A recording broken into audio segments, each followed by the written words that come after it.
উঠা জীবন বাতৰ মৰিচিকা খেদি খেদি বহিব পাৰিবা ভাগৰুৱা মৰুভূমি বিচাৰি ফুৰো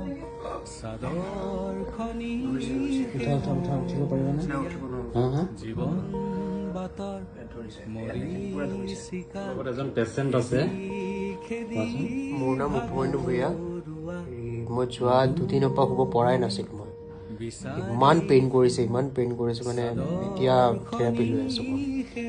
আচলতে ইয়াক ডক্টৰ 4জনে চাৰ্জাৰী কৰিবলৈ কৈছে ৰাতি 2 দিন শুবই পৰা নাই এতিয়ালৈকে আৰু মই আহিছোঁ যিহেতু যাব নোৱাৰে ক্লিনিকত ইয়াত ট্ৰিটমেণ্ট চলি আছে নিউ পেচেণ্ট নিউ চেলেঞ্জ ভাইটিজনে ইয়াত ট্ৰিটমেণ্ট কৰিছিলে ইয়াত ভাল নাপালে